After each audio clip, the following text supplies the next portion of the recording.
صحتك بالدنيا. هذا البرنامج برعاية مركز الدكتور بندوار عدنان محمد، الأخصائي في جراحة الوجه والفم والفكين. المركز مختص بالتجميل وزراعة الأسنان.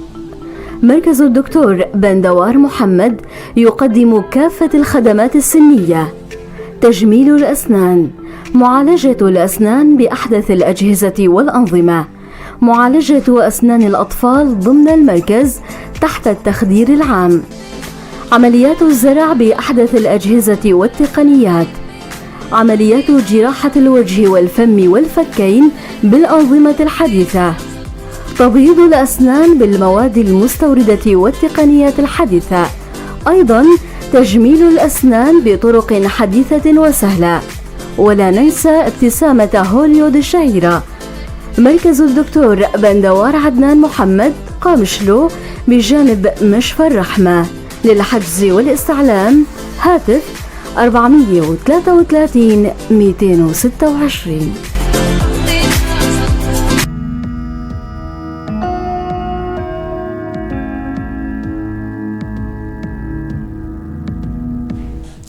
لكل اللي عم يسمعونا أهلا وسهلا فيكم، مساء الخير.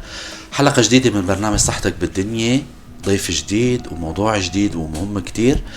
مسرورين جدا بانضمامكم لنا، للي عم يشاهدونا وللي عم يسمعونا عبر الموجة 103.5. ايضا مشاهدينا على صفحتي الاذاعة راديو بوير وبوير عربي، اهلا وسهلا فيكم.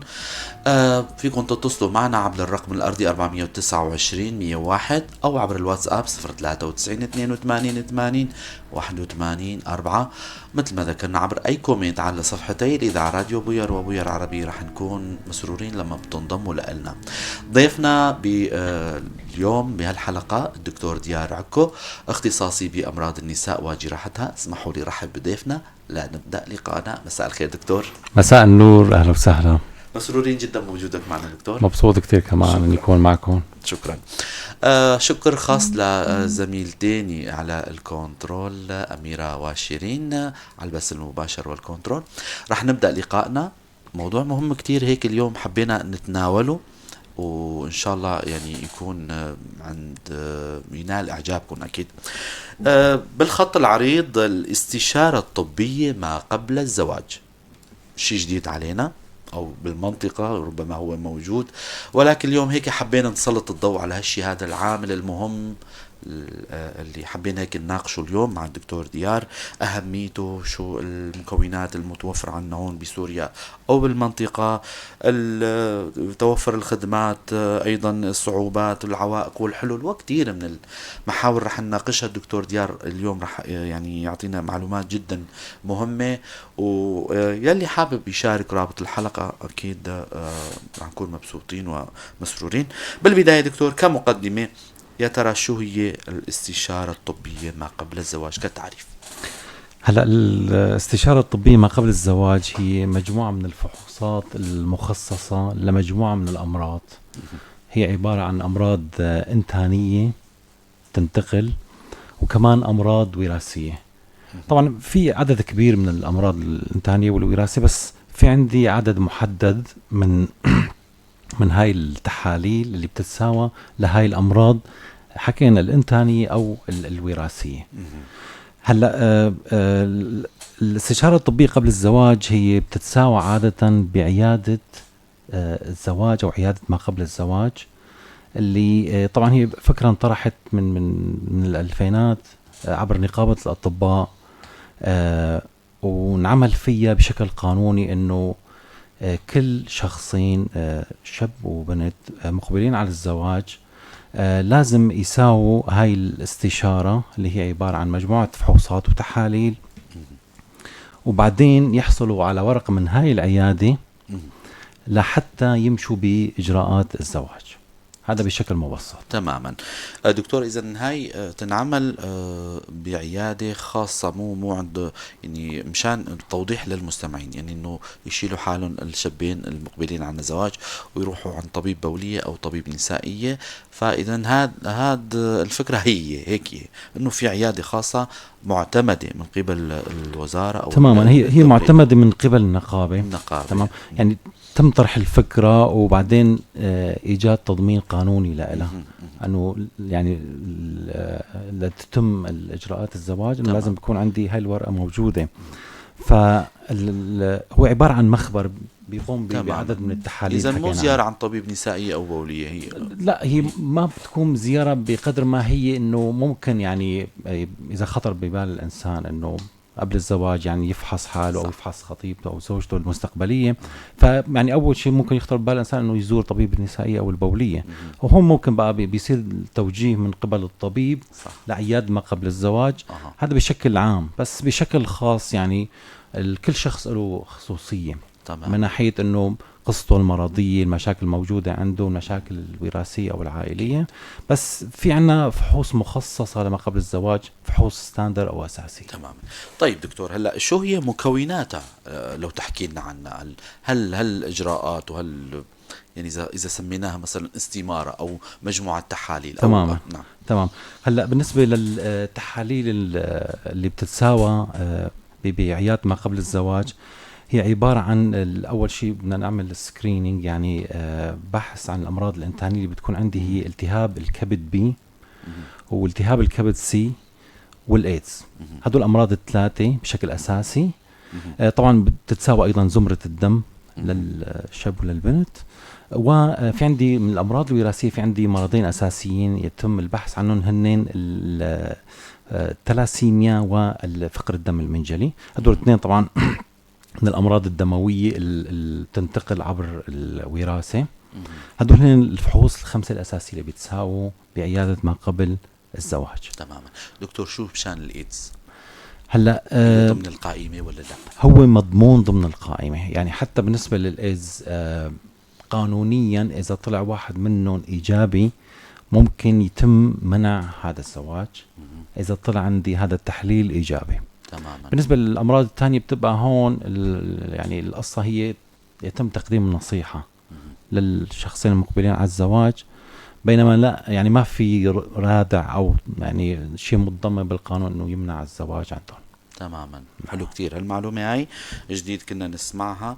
إذا دكتور مثل ما ذكرت، إذا في شيء فينه الدكتور إنه يوقف الحالة سواء كان برضاء الطرفين إنه الحالة موجودة، فرضا عوز المناعة المكتسب تماما، أيوة، اللي يسمى إيدز عاميا، فينه الدكتور يوقف حالة الزواج أو ما بعرف إذا يكون قانونيا أو أمور تانية. تصير القصة قانونية لما بيطلع عندي التحليل إيجابي. تماما. طبعا لما تنحط الورقة هاي إنه بيحطوا إنه الشخصين هدول خاليين من أمراض، فإذا في عندي تحليل إيجابي راح ينحط بالورقة، وهون وقتها ممكن مثل ما حكينا إنه يتوقف الزواج. تماما.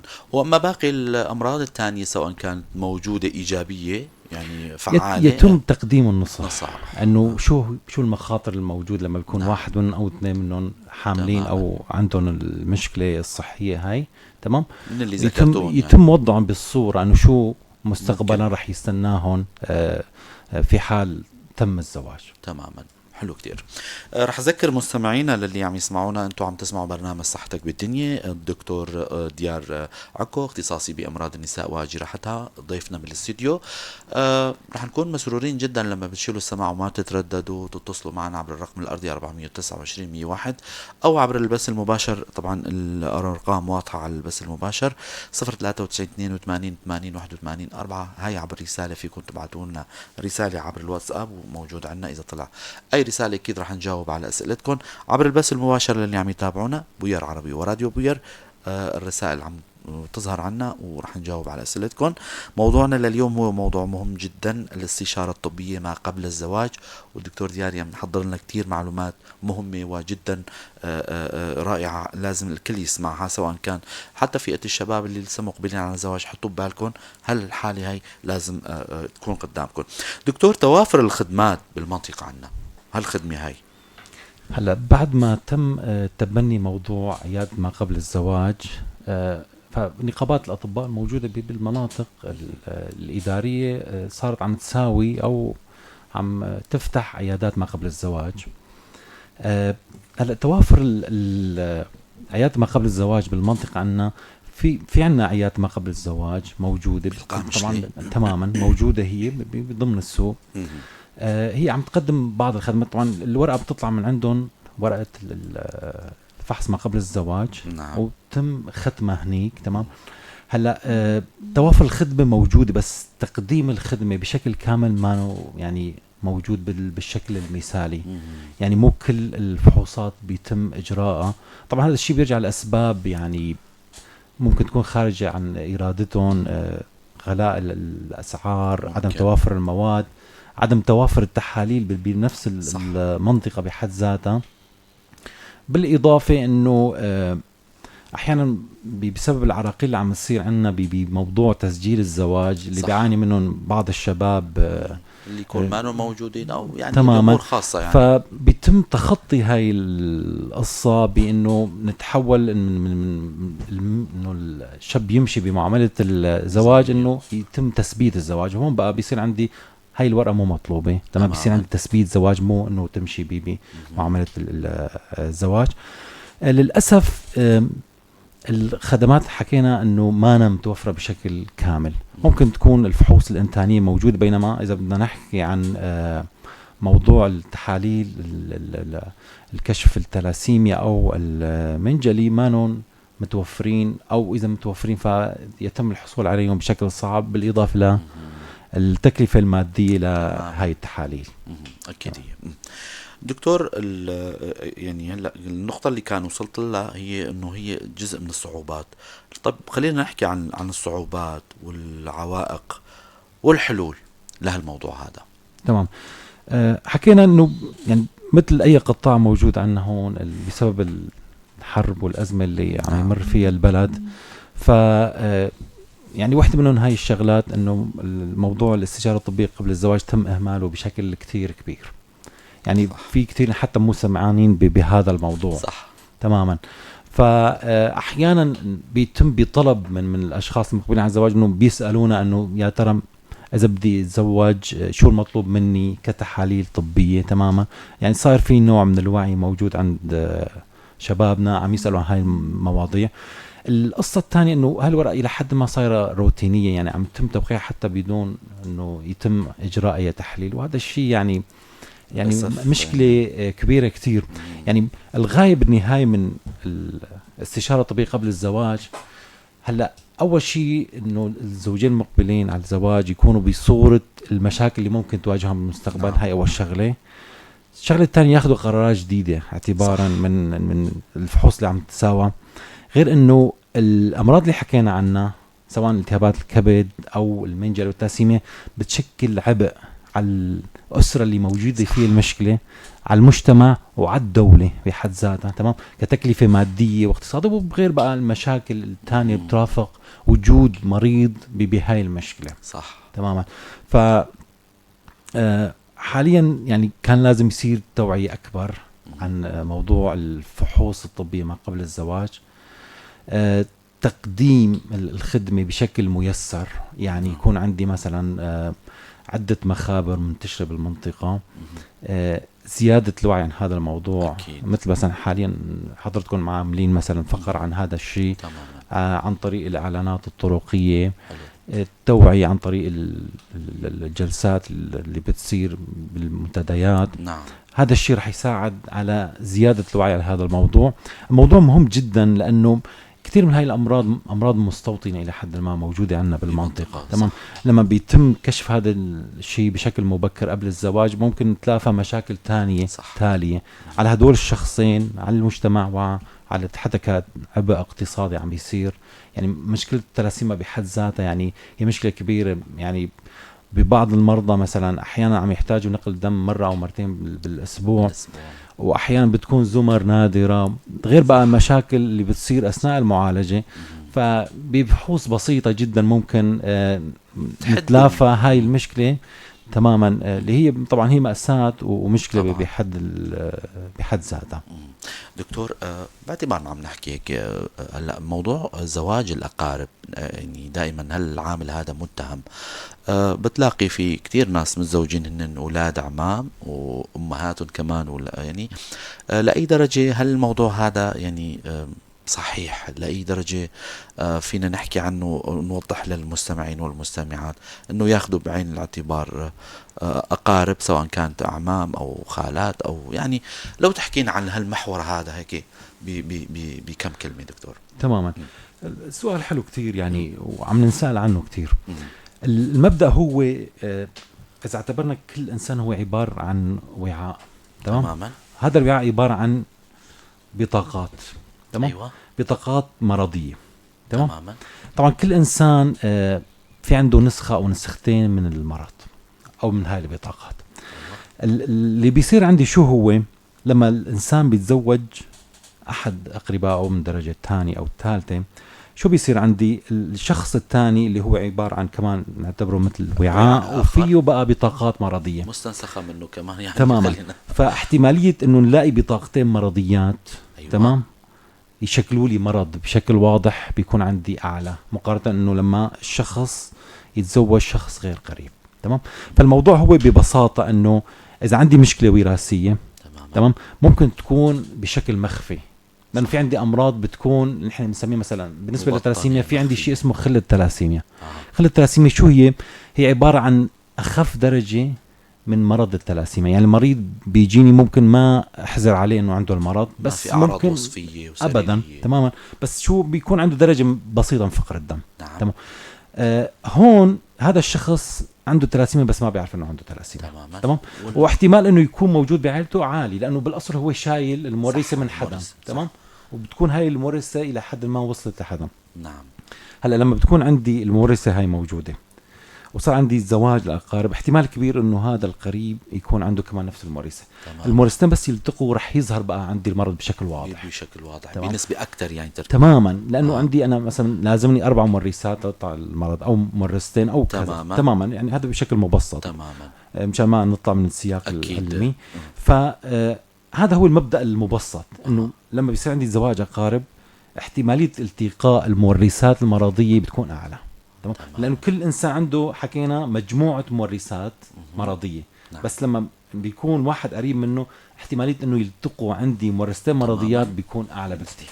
او مثلا مرضين بيلتقوا، مثلا مورثه فرضا الثلاسيميا ورثها من امه، وبمرض اخر من الاب، يعني بصير في يعني ممكن يعني هيك عم نحكيها بشكل مبسط، ممكن الطفل هذا يصير معه حالتين اخذهم من الاب والام، يعني ممكن يعني وارد هذا الشيء، تماما. يعني هاي هيك حبينا نبسطها يعني للمستمعين لحتى يفهموها. بظن كانت الفكرة واضحة وشرحها بشكل كتير مبسط وجميل دكتور ديار، مشكور على هالتوضيح هذا. كمان كان بصراحة هيك سؤال خطر على بالي قلت بدي أسأله دكتور، إنه بالإضافة للتحاليل الموجودة بالعيادة اللي المعتمدة من قبل الدولة، بعد ما فرضا الشابين اللي مقبلين على الزواج خضعوا لهالتحاليل أو الاستمارة إذا سميناها، أجروا هالإجراء هذا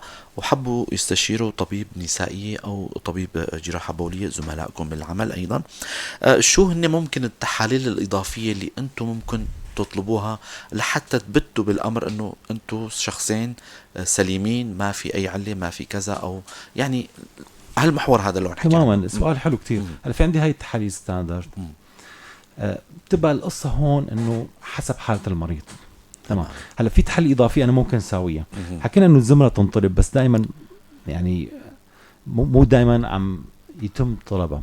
الزمرة على فكرة شيء مهم جدا، يعني في عندنا مقاسي صايرة من موضوع الزمرة.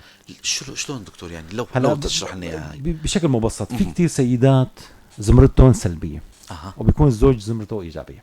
طبعا السيدة ما بتعرف زمرة دمها، وهي القصة بتتكرر كتير. شو بيصير؟ بس يصير عندهم ولد، طبعا احتمال دائما الزمرة الإيجابية أقوى من السلبية، فدائما الطفل احتمال إنه يطلع إيجابي أكثر من السلبي. هلا إذا السيدة ولدت طفل إيجابي وهي سلبية، شو بيصير؟ بتشكل بجسمها أضداد. نعم. فبالحمل الثاني شو بيصير عندي؟ إذا ما أخذت إبرة توقي من هذا الشيء، الطفل الثاني بيصير بيموت ببطنه، والثالث بيموت ببطنه، والرابع وهكذا. نعم. طبعا هاي المأساة تتكرر. في عنا مرضى معروفين بسبب إنه بأول ولادة ما تم فحص زمرة الأم أو الطفل، تمام.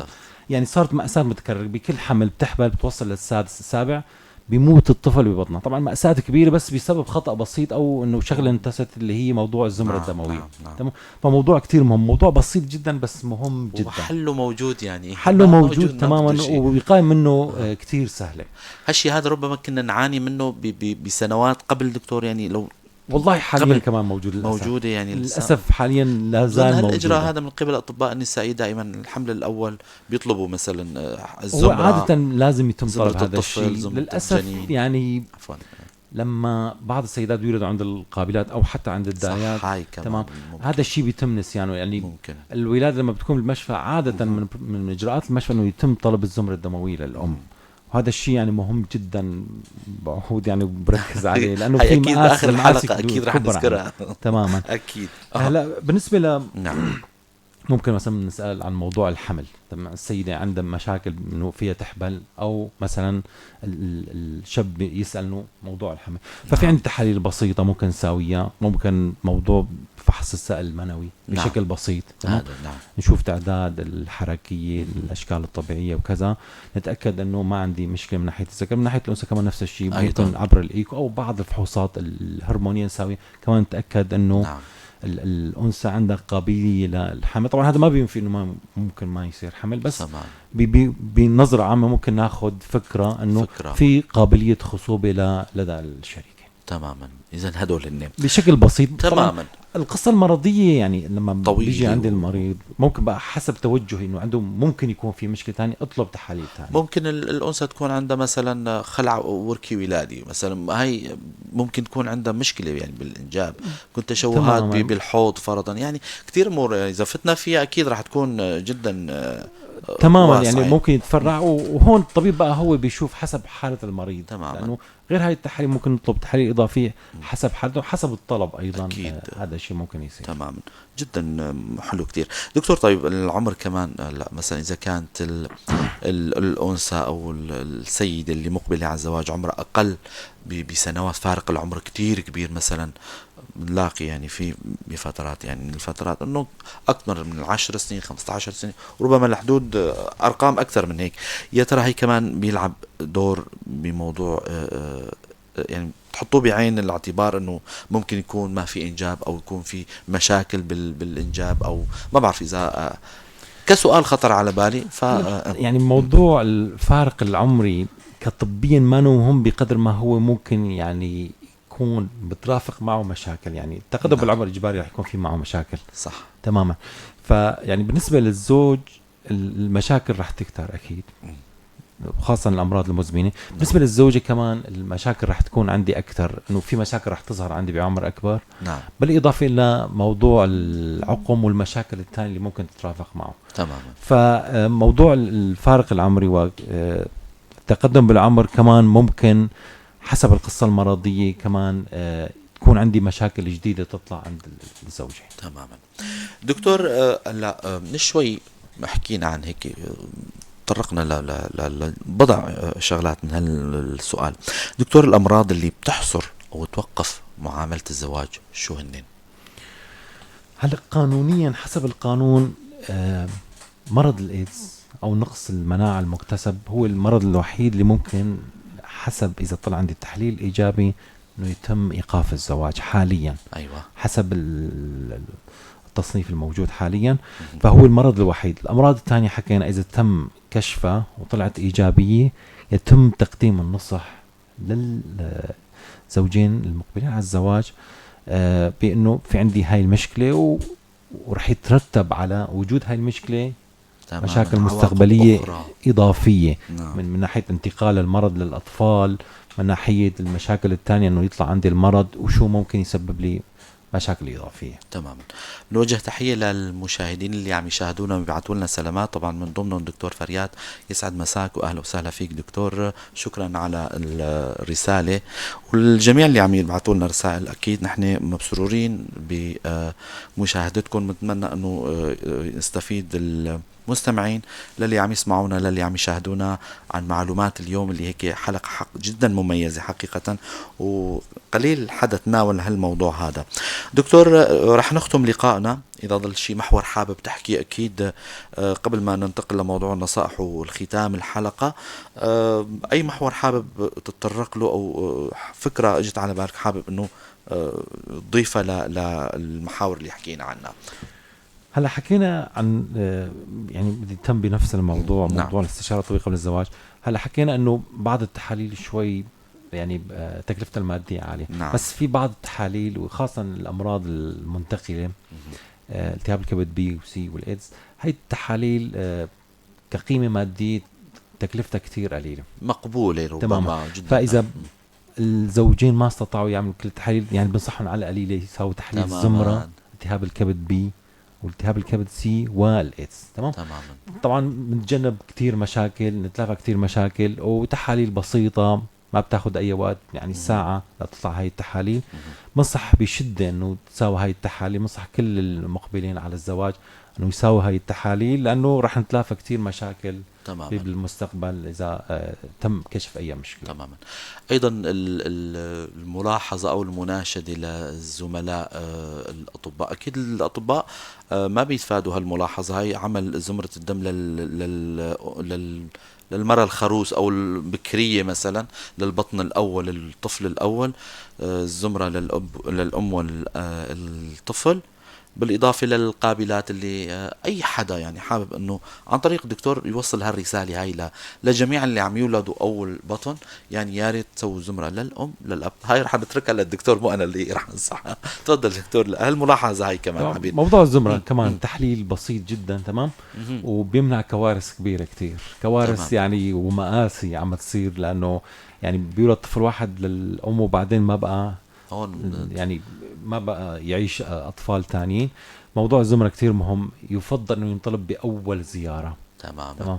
يعني موضوع الرعاية الأولية لسه فيه تقصير كتير، صح، لأنه ما في عندي هيكلية تحدد موضوع الرعاية. تمام. إنما بيتم بشكل ارتجالي موضوع الرعاية، إنه المريضة أول التقاء لها مع مقدم رعاية سواء كان طبيب أو قابلة، لأنه ما عندنا هيكلية للأسف. موضوع هذا عم يضيع لما يكون في عندي هيكلية واضحة، إنه إجت لعندي السيدة بأول زيارة في عندي 1 2 3 بروتوكول معين لازم يتساوى تماما، هو بروتوكول الرعاية الصحية. تمام. لما يكون عندي هيكلية واضحة لتقديم الرعاية رح نتجنب كتير من هاي المشاكل. والله دكتور هاي خطرت يعني يعني شلون بدي اقول لك، صار عندي فكرة انه نعمل حلقة خاصة بموضوع الرعاية الحامل من بداية ظهور الحمل لنهاية. هاي إن شاء الله بنوعدكم أنه يكون عنوان حلقة بالأيام القريبة إن شاء الله. هاي كمان موضوع مهم جدا كتير. أنا مسرور جدا بحضور الدكتور ديار عكو، اختصاصي بأمراض النساء وجراحتها. مسرور ومبسوط جدا ومشكور جدا على المعلومات القيمة دكتور. تسلم يا رب، أنا كمان مبسوط بوجودك. شكرا لك دكتور، وشكرا لكم مستمعينا ومشاهدينا للي سمعونا وللي شاهدونا. كان الدكتور ديار عكو اختصاصي أمراض النساء وجراحتها ضيفنا من الاستوديو. شكر خاص لزملائي بالكنترول أميرة وشيرين. كنت أنا معكم عماد خلف من وراء الميكروفون، على أمل نلقاكم الأسبوع القادم ضيف جديد وحلقة جديدة. تضلوا بخير وسلامة.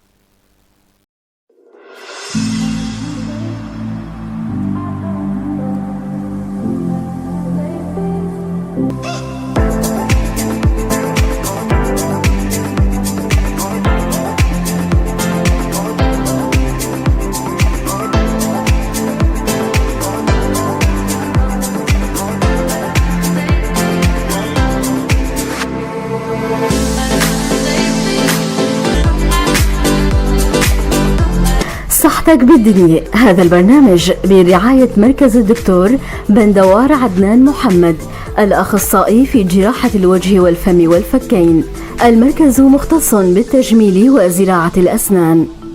مركز الدكتور بندوار محمد يقدم كافة الخدمات السنية: تجميل الأسنان، معالجة الأسنان بأحدث الأجهزة والأنظمة، معالجة أسنان الأطفال ضمن المركز تحت التخدير العام، عمليات الزرع بأحدث الأجهزة والتقنيات، عمليات جراحة الوجه والفم والفكين بالأنظمة الحديثة، تبييض الأسنان بالمواد المستوردة والتقنيات الحديثة. أيضا تجميل الأسنان بطرق حديثة وسهلة. ولا ننسى ابتسامة هوليود الشهيرة.